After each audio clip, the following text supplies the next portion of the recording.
Welcome to सफलता classes. सफलता classes में आपका स्वागत है। मैं अभय चंद्र कुमार। आज का जो टॉपिक है वो टॉपिक हम लोग लिए हैं ज्योग्राफी से। ज्योग्राफी का जो टॉपिक है वो क्या है? वायुमंडल की संरचना। हम लोग वायुमंडल की संरचना से जितना सारा वन लाइनर क्वेश्चन बन सकता है हम लोग इस वीडियो के माध्यम से देखेंगे। चलते हैं हम लोग क्वेश्चन की तरफ। क्वेश्चन नंबर 1 में क्या कह रहा है? पृथ्वी के चारों ओर से घिरे हुए वायु के विस्तृत फैलाव को क्या कहते हैं? पृथ्वी के चारों ओर जो विस्तृत रूप से कौन है? वायु से जो घिरा हुआ क्षेत्र क्या कहलाएगा? वायुमंडल। चलते हैं नेक्स्ट क्वेश्चन पे। वायुमंडल की ऊपरी परत के अध्ययन को क्या कहा जाता है? तो मतलब वायु विज्ञान क्या कहा जाता है? वायु विज्ञान कहा जाता है। चलते हैं नेक्स्ट क्वेश्चन पे। वायुमंडल की निचली परत के अध्ययन को हम लोग क्या कहा जाते हैं? तो ऋतु विज्ञान। ऊपर वाले को वायु विज्ञान, नीचे वाले को ऋतु विज्ञान। चलते हैं नेक्स्ट क्वेश्चन पे। वायुमंडल के निचले स्तर में किस प्रकार की गैस की प्रधानता रहती है? तो मतलब कि जो वायुमंडल है उसके निचले भाग में किसकी प्रधानता रहती है? तो भारी गैस की। चलते हैं नेक्स्ट क्वेश्चन पे। वायुमंडल के ऊपरी स्तर में किस प्रकार की गैस की प्रधानता रहती है? तो हल्की गैस की। चलते हैं इस क्वेश्चन पे। वायुमंडल का सर्वाधिक अस्थायी तत्व कौन है? वायुमंडल में सबसे ज़्यादा सर्वाधिक अस्थायी तत्व कौन है? तो जलवाष्प। क्या है? जलवाष्प। चलते हैं नेक्स्ट क्वेश्चन पे। वायुमंडल में कौन सी गैस सर्वाधिक मात्रा में है? तो कौन सा है? नाइट्रोजन। कितना प्रतिशत है? 78%। चलते हैं नेक्स्ट क्वेश्चन पे। वायुमंडल में सर्वाधिक मात्रा में विद्यमान अक्रिय गैस। देखिए वायुमंडल में अक्रिय गैस कौन सा है? तो आर्गन। चलते हैं नेक्स्ट क्वेश्चन पे। वायुमंडल में सबसे कम अक्रिय गैस कौन सा है? तो रेडॉन। देखिए अक्रिय गैस मतलब कि जिसके बाह्यतम कक्षा में या तो कितना इलेक्ट्रॉन होगा? 2 होगा या तो 8 होगा, उसे हम लोग क्या कहते हैं? मतलब यहाँ पे अक्रिय गैस जैसे हीलियम हो गया, नियन हो गया, आर्गन हो गया, क्रिप्टन हो गया, जेनन हो गया और रेडन। तो सबसे ज़्यादा कौन है? आर्गन। और सबसे कम कौन है? तो रेडॉन। चलते हैं नेक्स्ट क्वेश्चन पे। कौन सी गैस ग्रीन हाउस प्रभाव के लिए उत्तरदायी है? तो कौन सी गैस ग्रीन हाउस के लिए उत्तरदायी है? तो कार्बन डाइऑक्साइड। चलते हैं नेक्स्ट क्वेश्चन पे। सूर्य की तीव्र किरणों द्वारा झुलसने से वायुमंडल की कौन सी गैस हमारी रक्षा करता है? तो कौन सा? ओजोन। चलते हैं नेक्स्ट क्वेश्चन पे। भू पृष्ठ से परावर्तित अवरक्त विकिरण को मतलब अवरक्त विकिरण के अवशोषण द्वारा भू वायुमंडल के तापमान में वृद्धि की प्रक्रिया क्या कहलाती है? ग्रीन हाउस प्रभाव। चलते हैं नेक्स्ट क्वेश्चन पे। वायुमंडल में नाइट्रोजन की कितना प्रतिशत है? तो 78%। चलते हैं नेक्स्ट क्वेश्चन पे। पृथ्वी के धरातल से ऊपर की ओर वायुमंडल के विभिन्न स्तर कौन सी है? तो पहले क्षोभ मंडल, फिर समताप मंडल, फिर मध्य मंडल, फिर आयन मंडल। और समताप मंडल के बीच में ही क्या है? तो ओजोन परत। क्या है? ओजोन परत। और इसका सूत्र क्या होता है? तो O3। समताप ओजोन परत क्या करता है? तो सूर्य से आने वाली परावैंगनी किरण को पृथ्वी तक मतलब पहुँचने से रोकता है। चलते हैं नेक्स्ट क्वेश्चन पे। क्षोभ मंडल की धरातल से औसत ऊंचाई। देखिए ये धरातल है, उसका क्या है? क्षोभ मंडल। तो धरातल से क्षोभ मंडल की ऊंचाई कितना है? तो 12 किलोमीटर। चलते हैं नेक्स्ट क्वेश्चन पे।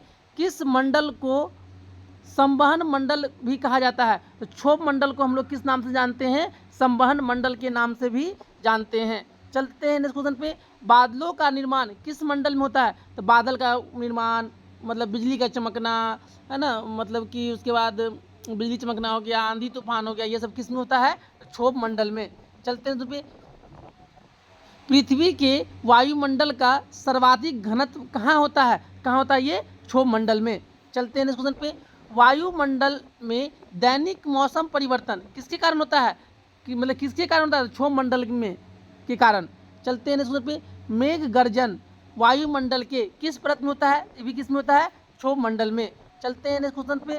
क्षोभ मंडल के ऊपर कौन सा मंडल होता है? तो समताप मंडल। चलते हैं नेक्स्ट क्वेश्चन पे। वायुमंडल की किस सतह में तापमान में बहुत अधिक उतार चढ़ाव नहीं होता है? मतलब ऐसा कौन सा मतलब सतह है जहाँ पे उतार चढ़ाव अधिक होता है? तो कौन सा? समताप मंडल। चलते हैं नेक्स्ट पे। ओजोन परत कहाँ अवस्थित है? तो ये समताप मंडल में। और ओजोन का सूत्र क्या होता है? O3। चलते हैं नेक्स्ट पे। सुपर सोनिक विमानों की उड़ान के लिए सर्वाधिक सुविधाजनक वायुमंडलीय परत कौन सा है? तो समताप मंडल। चलते हैं नेक्स्ट क्वेश्चन पे। समताप मंडल का विस्तार कितने किलोमीटर की ऊंचाई तक पाया जाता है? देखिए ये धरातल है, धरातल से मतलब कितना किलोमीटर, 50 किलोमीटर तक किसका विस्तार रहता है, समताप मंडल का।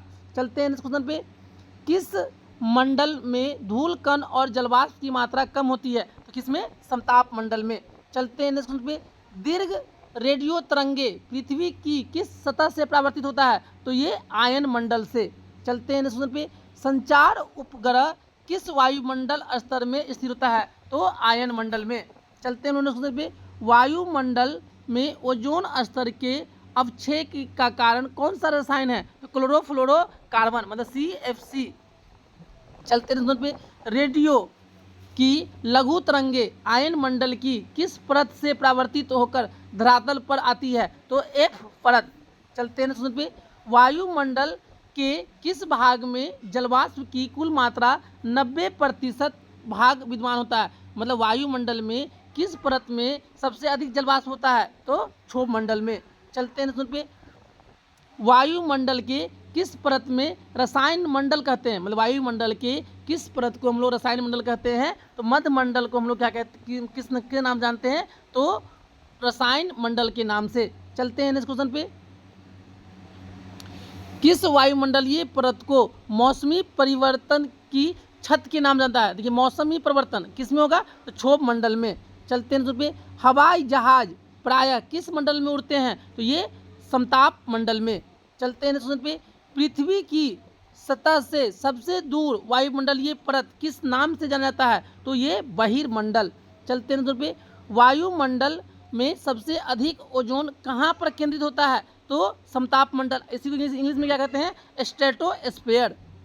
चलते हैं पे, वायुमंडल में अचानक आने वाली कमी किसका सूचक है, अगर वायुमंडल अचानक क्या हो जाएगा, कम हो जाएगा, तो ये किसका सूचक है, तूफानी मौसम मतलब आंधी तूफान आएगा। चलते हैं नेक्स्ट क्वेश्चन पे, नेक्स्ट क्वेश्चन है, चलते हैं नेक्स्ट क्वेश्चन पे,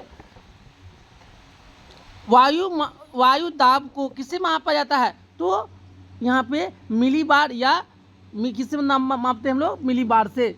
चलते हैं पे, समान वायु दाब कहाँ पर पाया जाता है, तो सागर तल पे, जो समान वायु दाब कहाँ पर पाया जाता है, तो सागर तल पे। चलते हैं नेक्स्ट क्वेश्चन पे, वायु दाब के घटने बढ़ने की क्रिया को हम लोग क्या कहते हैं, वायु दाब ऊंचावच। चलते हैं नेक्स्ट क्वेश्चन पे, डोल ड्रम पेटी का विस्तार समांतर पाया जाता है, तो 5 डिग्री नॉर्थ से लेके 5 डिग्री साउथ। चलते हैं पे, शांत पेटी किस रेखा के दोनों ओर पाई जाती है, तो भूमध्य रेखा के दोनों ओर। चलते हैं पे, विश्व के सभी उष्ण मरुस्थलीय किस पेटी में स्थित है, तो उपोष्ण कटिबंधीय उच्च दाब पेटी में। चलते हैं पे, व्यापारिक हवाएं किन अक्षांशों की ओर बहती है, तो अश्व अक्षांश से विषुवत रेखा की ओर। चलते हैं पे, उच्च दाब क्षेत्र में भूमध्य सागर की ओर चलने वाली पवनें होती है व्यापारिक पवनें। चलते हैं पे, पूरे वर्ष एक ही दिशा में प्रवाहित होने वाली पवनें क्या कहलाती है, तो प्रचलित या अस्थायी सनातनी पवन। चलते हैं पे, वे नियमित हवाएं जो कि गरजता चालीसा, प्रचंड 50 तथा चिकता 60 के उपनाम से जानी जाती है, किस प्रकार की हवाएं हैं, ये पछुआ। चलते हैं पे, दक्षिणी गोलार्ध में 40 डिग्री अक्षांश के पास चलने वाली तेज हवा क्या कहलाती है, तो गजरता या दहाड़ता चालीसा। चलते हैं पे, 50 डिग्री अक्षांश पर चलने वाली तेज हवा क्या कहलाती है, तो भयंकर 50 या प्रचंड 50। चलते हैं पे, 60 डिग्री दक्षिणी अक्षांश के निकट चलने वाली तेज हवा क्या कहलाती है, तो चिकता 60। चलते हैं नेक्स्ट क्वेश्चन पे, उच्च दाब क्षेत्र से निम्न दाब क्षेत्र की ओर चलने वाली हवा क्या कहलाती है, तो मानसूनी हवा। देखिए उच्च दाब से कहाँ आएगा, निम्न दाब की ओर, उच्च दाब से निम्न दाब की ओर जो हवा चलेगी उसको हम लोग क्या कहेंगे, मानसूनी हवाएं। चलते हैं नेक्स्ट पे, अल्पस पर्वत के उत्तरी भाग में बहने वाली उष्ण शुष्क स्थानीय हवाओं को क्या कहा जाता है, तो फॉन। ये फॉन मतलब कहाँ है, स्विट्जरलैंड में। चलते हैं पे, अर्जेंटीना के पंपास क्षेत्र में उरुग्वे की ओर से प्रचंड वेग से चलने वाली ठंडी हवाओं को क्या कहा जाता है, तो पैम्पीरा, क्या कहता है, पैम्पीरा। चलते हैं सुबह, न्यूजीलैंड में उच्च पर्वतीय क्षेत्रों से उतरने वाली गर्म शुष्क एवं धूल भरी स्थानीय हवा किस नाम से जानी जाती है? तो नॉर्वेस्टर। चलते हैं इस क्वेश्चन पे, संयुक्त राज्य अमेरिका के पश्चिमी तट से प्रारंभ होकर रॉकी पर्वत को पार करके नीचे उतरने वाली गर्म एवं शुष्क हवा किस नाम से जानी जाती है? तो चिनूक। चलते हैं इस क्वेश्चन पे, यूरोप में जूरा पर्वत से चलने वाली जूरा पर्वत से जिनेवा झील की तरफ रात्रि में चलने वाली शीतल एवं शुष्क पवन को किस नाम से जाना जाता है? तो जोरान। चलते हैं पे, रॉकी पर्वत के पूर्वी ढालों पर उतरने वाली हवा को संयुक्त राज्य अमेरिका एवं कनाडा में क्या कहा जाता है? तो चिनूक। चलते हैं पे, कौन सी वायु स्विट्जरलैंड में उत्तरी आल्प्स के विमुख ढाल पर बहती है? तो फॉन। चलते हैं इस क्वेश्चन पे, कौन सी स्थानीय पवन इटली में रक्त की वर्षा लाती है? तो सिराको। क्या कहलाता है? सिराको। चलते हैं इस क्वेश्चन पे, कौन सी पवन हिम भजी के नाम से जानी जाती है? तो चिनिक। चलते हैं इस क्वेश्चन पे, कौन सी स्थानीय पवन को डॉक्टर वायु भी कहा जाता है? तो हरमंटन को हम लोग क्या कहते हैं? डॉक्टर वायु। चलते हैं नेक्स्ट क्वेश्चन पे, कौन सी स्थानीय पवन अफ्रीका में गिनी तट के लोगों को आर्द्र मौसम में राहत प्रदान करती है? तो हरमंटन। चलते हैं नेक्स्ट क्वेश्चन पे, कौन सी स्थानीय पवन मध्य यूरोप के पर्वतीय क्षेत्र से युगोस्लाविया के एड्रियाटिक तट की ओर प्रवाहित होती है? तो बोरा। चलते हैं नेक्स्ट क्वेश्चन पे, दो भिन्न तापमान वाली वायु राशियों के मिलने से किसकी उत्पत्ति होती है? तो चक्रवात की। किसकी उत्पत्ति होती है? चक्रवात की। चलते हैं पे, चक्रवात की आकृति किस प्रकार की होती है? तो अंडाकार। किसकी कैसी होती है? अंडाकार। चलते हैं पे, चक्रवात का शांत क्षेत्र क्या कहलाता है? तो चक्षु। चलते हैं पे, उत्तरी गोलार्ध में चक्रवात का वायु की दिशा कैसा होता है? तो वामवार्त। चलते हैं पे, दक्षिणी गोलार्ध में चक्रवात की वायु दिशा कहता है घड़ी की सुई के अनुकूल। चलते हैं पे, टी मापक पर किसका मापन किया जाता है? चक्रवातों की शक्ति का।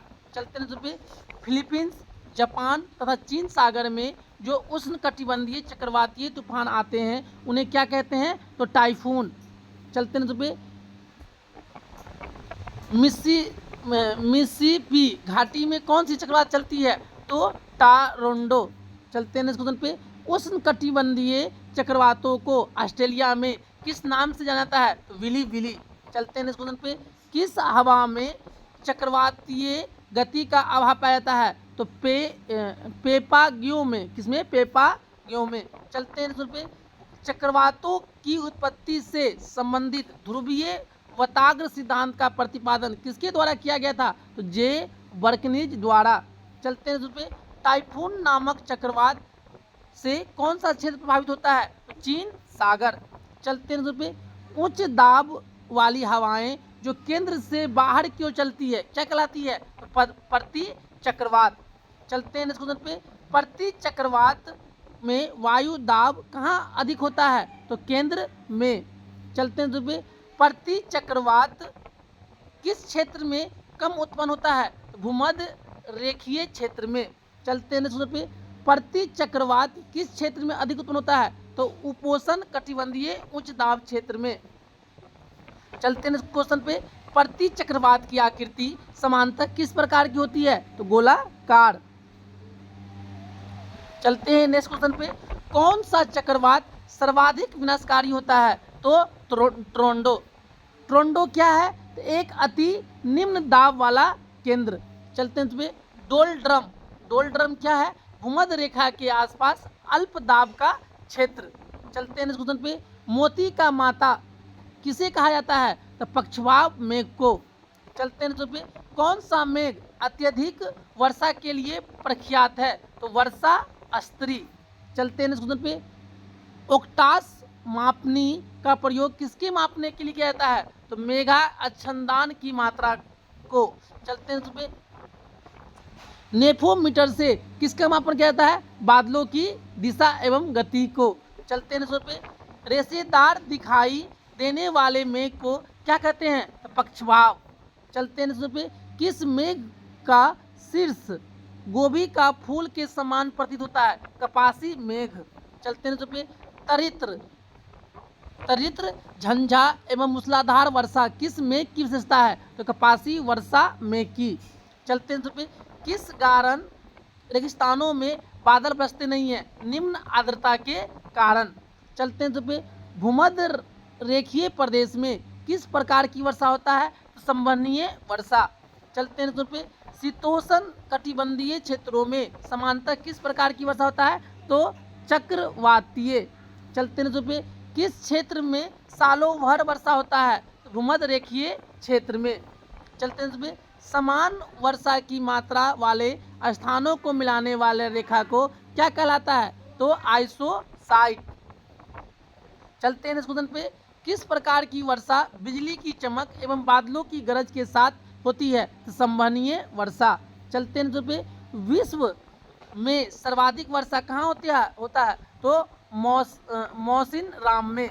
चलते हैं इस क्वेश्चन पे, कृत्रिम वर्षा किसका प्रयोग करता है? तो सिल्वर आयोडाइड, मतलब Ag2I silver AgI silver iodide.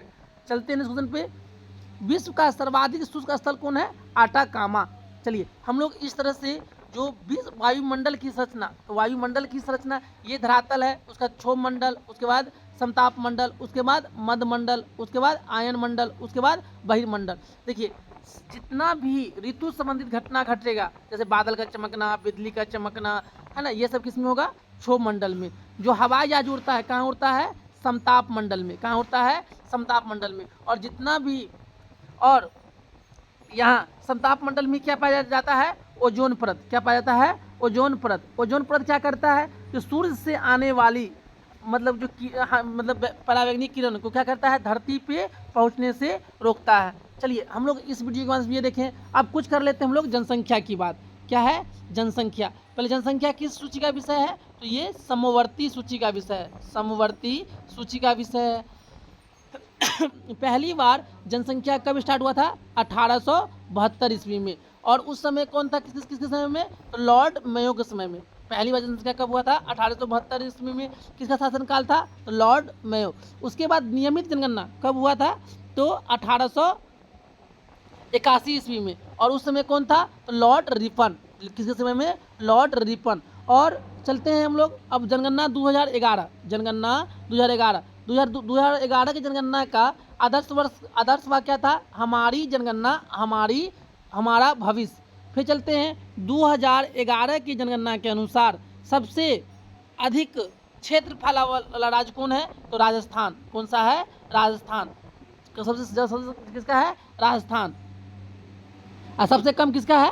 तो सिक्किम नहीं, गोवा। सबसे कम किसका है? गोवा। क्षेत्रफल में सबसे ज़्यादा राजस्थान, सबसे छोटा गोवा। आगे चलते हैं अब जनसंख्या 2011 के जनगणना के अनुसार सबसे ज़्यादा जनसंख्या कहाँ है? तो उत्तर प्रदेश का। कहाँ? उत्तर प्रदेश का। और सबसे कम किसका है? सिक्किम का। सबसे कम किसका है? सिक्किम का। और बिहार का जो जनसंख्या जो है 2011 के जनगणना के अनुसार तो कितने मतलब कि कौन सा स्थान पे है? तो ये तीसरे स्थान पे है।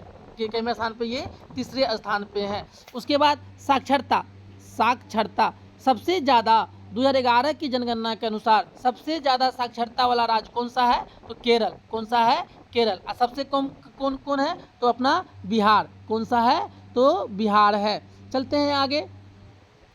2011 की जनगणना के अनुसार ऐसा कौन सा राज्य है जहां जनसंख्या बढ़ने के बजाय जनसंख्या क्या हुआ है? घटी है? तो कौन सा है? नागालैंड। कौन सा है? नागालैंड। फिर चलते हैं हम लोग आगे चलते हैं 2011 की जनगणना के अनुसार सबसे ज़्यादा वन कहाँ है? तो मध्य प्रदेश में। कहाँ है? मध्य प्रदेश में। सबसे ज़्यादा वन कहाँ है? मध्य प्रदेश में। चलिए हम लोग इस तरह से क्या करेंगे, कुछ टॉपिक को भी लेते चलेंगे और कुछ हम लोग रिवीजन भी करते रहेंगे। अगर आप लोग चैनल पे नए हैं तो इसे ज़रूर सब्सक्राइब कर ले और अपने दोस्तों में से ज़रूर शेयर करें। Thank you for watching this video.